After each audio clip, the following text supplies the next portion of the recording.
வணக்கம். இது எஃப்னா தமிழ் டிவியின் இலங்கையின் இன்றைய காலை செய்திகள். வைத்தியர் அர்ச்சுனா கைது செய்யப்பட்டுள்ளார். சாவகச்சேரி வைத்தியசாலையின் முன்னாள் பதில் வைத்திய அத்தியட்சகர் அர்ச்சுனா ராமதனன் விளக்கமறியல் வைக்க உத்தரவு. போலீசாரால் கைது செய்யப்பட்டு நீதிமன்றத்தில் முன்னிலைப்படுத்தப்பட்ட நிலையில் விசாரணைக்காக அழைத்துச் சென்ற போது எதிர்வரும் 7ஆம் தேதி வரை விளக்கமறியல் வைக்குமாறு உத்தரவு வழங்கப்படுகிறது. மன்னார் வைத்தியசாலை வைத்தியர்கள் மேற்கொண்ட முறைப்பாட்டை தொடர்ந்து வைத்தியர் அர்ச்சுனா மன்னார் போலீசாரினால் கைது செய்யப்பட்டிருந்தார். மன்னார் பொது வைத்தியசாலைக்கு நுழைந்தபோது குழப்பத்தை ஏற்படுத்தியதாகவும் மன்னார் வைத்தியசாலை நிர்வாகம் மன்னார் போலீஸ் நிலையத்தில் மேற்கொண்ட முறைப்பாட்டை தொடர்ந்து இந்த கைது நடவடிக்கை மேற்கொள்ளப்பட்டிருந்தது. அண்மையில் மன்னார் தம்பண்ணை குளத்தினைச் சேர்ந்த இளம் தாய் ஒருவர் உயிரிழந்த சம்பவம் தொடர்பில் தகவல் சேகரிக்க வந்த நிலையில் வைத்திய செயற்பாட்டுக்கு வைத்தியர் சுகாதார ஊழியர்கள் சேவைக்கு இடையூறு ஏற்படுத்தியதாக அவர் மீது முறைப்பாடு பதிவு செய்யப்பட்டிருந்தது. இந்த நிலையில் கைது செய்யப்பட்ட வைத்தியர் நீதிமன்றத்தில் முன்னிலைப்படுத்தப்பட்டுள்ளதாகவும் அறிய முடிகின்றது. எதிர்வரும் 7ஆம் தேதி வரை விளக்கமறியல் வைக்கப்பட்டுள்ளார்.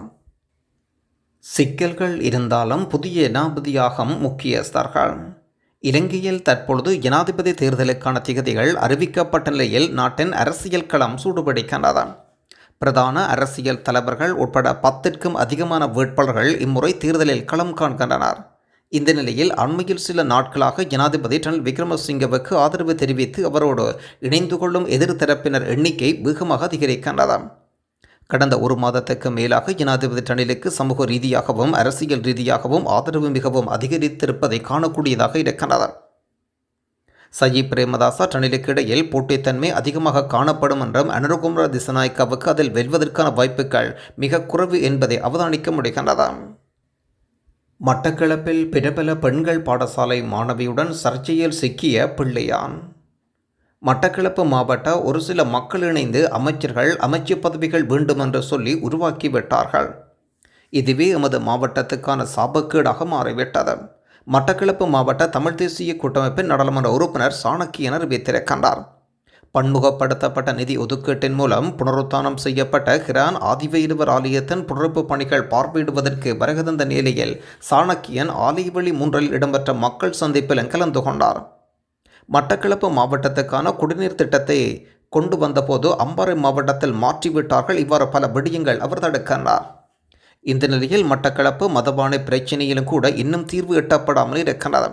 இவ்வாறு இருக்க தமிழ் மக்களாகிய நாம் அனைவரும் நடைபெற இருக்கும் ஜனாதிபதி தேர்தலில் சரியான ஒருவரை தேர்ந்து வாக்களிப்பது எமது அரசியல் பிரச்சினைக்கான தீர்வுகளை பெற முயற்சிக்க வேண்டாம் என்று செய்தியாளர் சந்திப்பில் கருத்து வெளியிட்டிருக்கின்றார் சாணக்கியன்.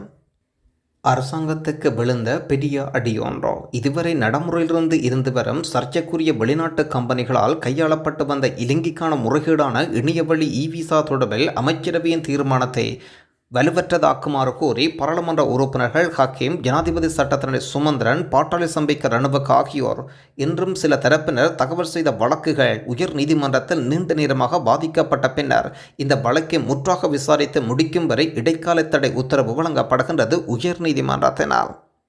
முன்னர் சட்டபூர்வமாக இதனை வழங்கி வந்த மொபிட்டல் சேவை வழங்குனரை மீண்டும் அதில் ஈடுபடுத்துமாறு உயர் நீதிமன்றம் நீதியரசர்களை கேட்டு நிற்கின்றது. பிரஸ்தாப தீர்ப்பு மூவரடங்கிய நீதியரசர் குழாத்தினால் அறிவிக்கப்பட்டதை அடுத்து இது அரசாங்கத்தின் மீதான பலத்த அடி என்றாம். இதனூடாக தேசிய பாதுகாப்பு தகவல்கள் கசிவதிலிருந்து நாட்டின் பொருளாதாரம் மேலும் வீழ்ச்சியடைவதிலிருந்தும் காப்பாற்றப்பட்டிருப்பதாகவும் ஜனநாயகத்தை கிடைத்த வெற்றி என்றும் பாராளுமன்ற உறுப்பினர்கள் மூவரும் விசேட செய்தியாளர் சந்திப்பில் கருத்து வெளியிட்டுள்ளனர். கோழைத்தனமான தாக்குதல்களால் ஒருபோதும் பாலத்தீன விடுதலை பாதையினையும் முடக்க முடியாது. இஸ்மாயில் கனிபா படுகொலைக்கு மனித உரிமை மீறலாகும் என்று ரிசாட் பதுதீன் கண்டனம். தமது மண்ணுக்கான உரிமை மீட்பு போராட்டத்தில் நிலைத்து நின்ற பாலஸ்தீனத்துக்கான ஹமாஸ் அரசியல் அமைப்பின் தலைவர் இஸ்மாயில் கனிமா படுகொலை சம்பவமானது மிலிச்சினத்தின் வெறியர்களின் முகங்களை காட்டுகின்றது. இது படுகொலை மனிதத்துவம் கொண்ட வரலாறு இவராலும் அங்கீகரிக்க முடியாது. ஆக்கிரமிப்பினை மட்டும் கொண்ட ஹமாஸ் மக்களையும் சிறுவர்களையும் கர்ப்பிணி பெண்கள் முதியவர்கள் என்றும் பாராது கொடூர முறையில் கொன்றளிக்கும் இஸ்ரேலின் இந்த செயலை பிரதித்துவம் செய்யும் அகில இலங்கை மக்கள் காங்கிரஸ் ஆனது வன்மையாக கண்டிப்பதாக பாராளுமன்ற உறுப்பினர் ரிசாட் பதுதீன் ஊடக அறிக்கை ஒன்றை வெளியிட்டிருக்கின்றார்.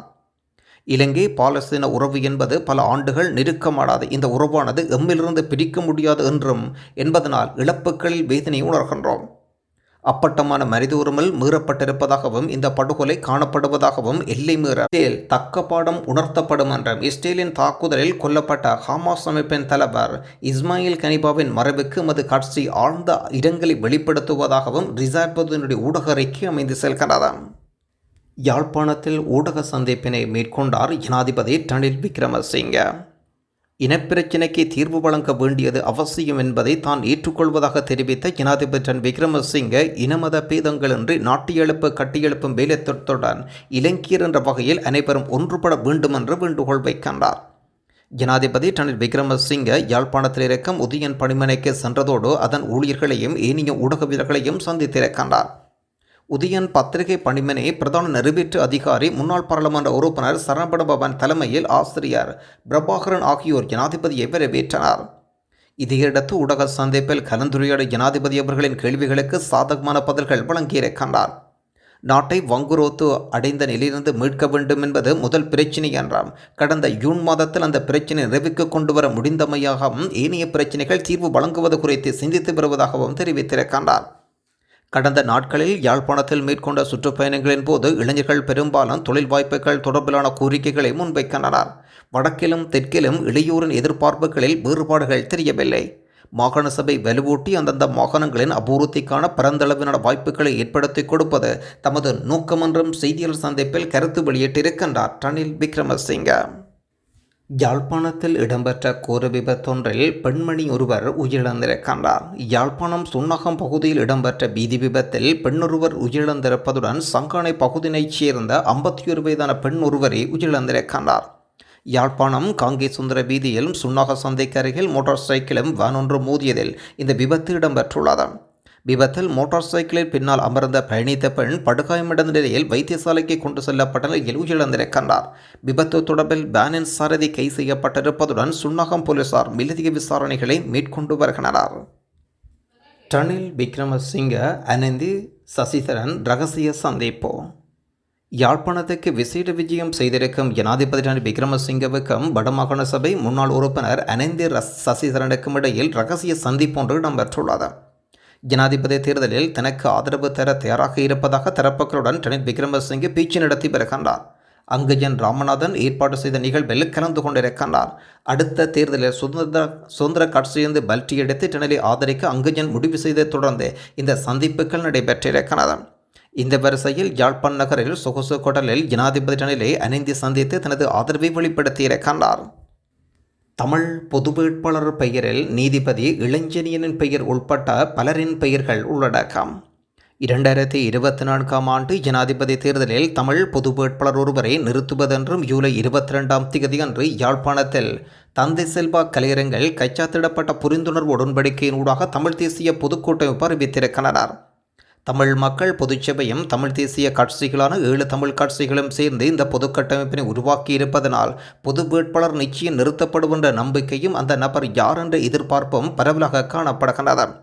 இதற்கமைய பொது வேட்பாளர் தெரிவானது 8 பிரிவுகளாக பிரிக்கப்பட்டு கிழக்கு மாகாணத்துக்கு முன்னுரிமை வழங்கப்பட்டு அங்கிருந்து ஆரம்பிக்கப்படுகின்றது.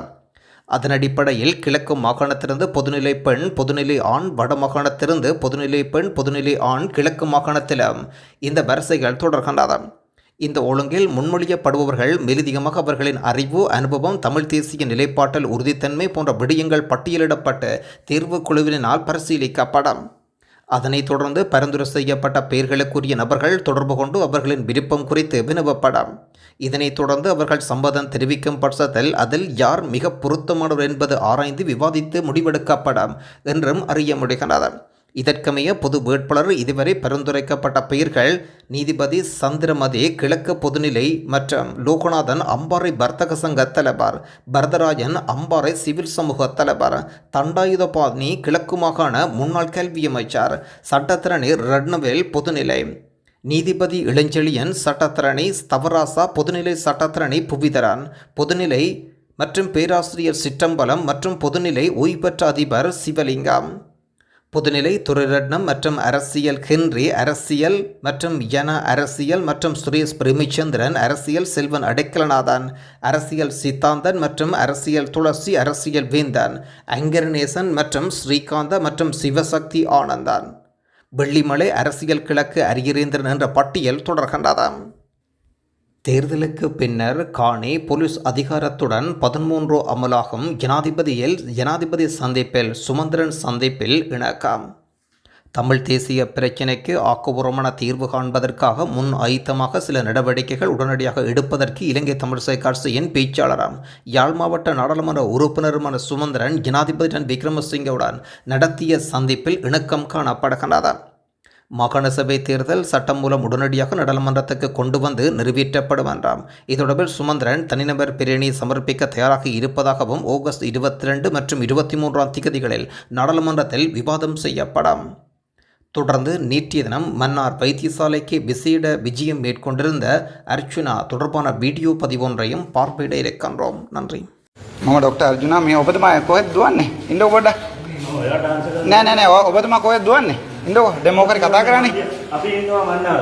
හරි ඔයාගේ නම කියන්නකො ඔබතුමාගේ. ඔයා මාව දර්ශනය කරන්න බෑනේ ඔබතුමාට. ඔබතුමා නම කියන්නකො. නම කියන්න. දැන් මිනිස්සු 85000ක් බලනවා. මම ඩොක්ටර් යෝගේෂ්. කොහෙද වැඩ කරන්නේ ඔබතුමා?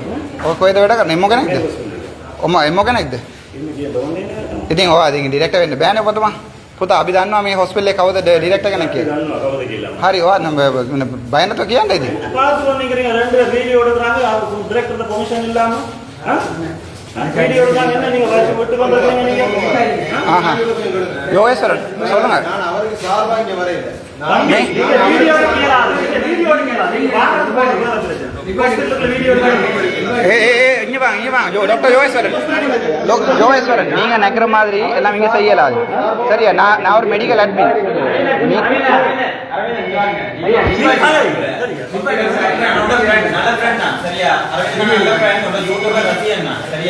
இந்த விஷயத்துல வந்து உன்னோட சகோதரன் மாதிரி நினைக்கிறோம். சரி, அந்த சகோதரன் மாதிரி நினைக்கிறோம். சரிதானே? இதுல வந்து நானும் பாதிக்கப்பட்டிருக்கிறேன், எல்லாரும் பாதிக்கப்பட்டிருக்கிறாங்க. அப்ப எல்லாரும் ஒரு ப்ரொசீஜர் ஒன்று இருக்கு. இதுல திடீர்னு அவர் கூப்பிட்டு வந்தாப்பே நீ வந்து அதுக்கு எதுவும் செய்ய கூடாது. இது வீடியோ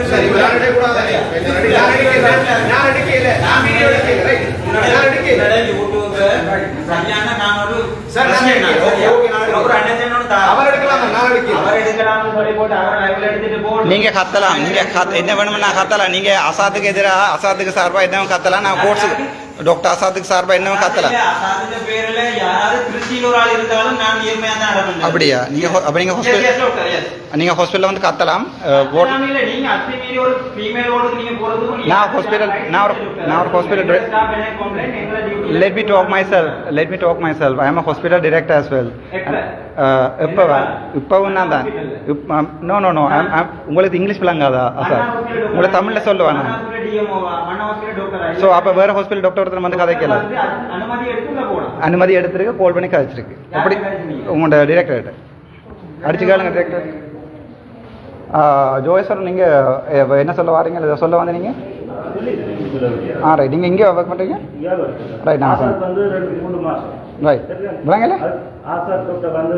அவரே சமாந்துறையில் கணக்க வழக்கத்துக்கு தெரியுமா? அப்படியா? ரைட், ஓகே, சந்தோஷம். நாங்கள் சந்திப்போம். நீங்கள் முதல் அடி கொத்தண்டு எல்லாம் சொன்னீங்க. அவனே எல்லாம் விரட்டு. நீங்கள் இந்த படியானே நீங்கள் எடுத்தீங்க வீடியோ. அப்போ நீங்கள் எடுக்கலையா? இவர் உன்னோட கிடக்கு தான் இந்த வீடியோ எடுத்து. ரைட். நாங்களும் போலீஸ் வந்துருக்கேன். අපිත් දානවා. දැන් මේ එක්කෙනෙක් මරලා දාලා ඊට පස්සේ ඔහොම වහන්න බෑනේ පුතා. හරිද? එක්කෙනෙක් දැන් ඔයාගේ නංගි කෙනෙක් මරුණොත් මොකද කරන්නේ? ඔයාලා දැන් ડોක්ටර් සාහ් බේරගන්න හදන්න එපා. මම ડોක්ටර් කෙනෙක්. හරිද? දැන් එක්කෙනෙක් මරලා දාලා උදේ රෑ 12ට අවිල්ලා තියෙනවා. 7 වෙනකම් බලලා තිබුණේ නැහැ කවුරුත්. ඒකට මොකද කවුද පොසිෂන් නැතුව ගියේ? මම ඩිරෙක්ටර්ට කතා කරලා ගියේ. ඩිරෙක්ටර්ට කතා කරලා තියෙන්නේ. ඔයාට අවිල්ලා කියන්න ඕනේ. ඔබතුමා මේ එම්මෝ කෙනෙක්නේ. මම MSc ඇඩ්මින් කෙනෙක්නේ. ඔබතුමාට කියන්න ඕනේ නැහනේ මට. ඔයාලට තේරෙනවද? මේ මම ඩිරෙක්ටර්ට කතා කරලා තමයි ඇතුළේ ගියේ. ඔයා ආවිලා ඔයා තමයි සද්ද දෙන්නේ. වැඩිපුර සද්ද දෙන්නේ අරයා. මම ඒක නඩුවෙන් බලා ගන්න. මේ ඕගොල්ලෝ ලෙඩ් එක මරලා මේ බලන්නකො මිස්ටර් මේ ඉන්නකො මේ ලෙඩ් එක මරලා උඹ බේරගන්න හදන්න එපා. හරිද? අපි දානවා. අපි කුසාවේ දානවා මේ කේස් එක. කුසාවේ බලාගමු. උඹලා ආවිලා දාපු සත්‍යයක් ඔක්කොම ටික වීඩියෝ කරලානේ තියන්නේ. ඒ ටික අපි කුසාවේ බලාගමු. හරිද? හරියට බලන්න.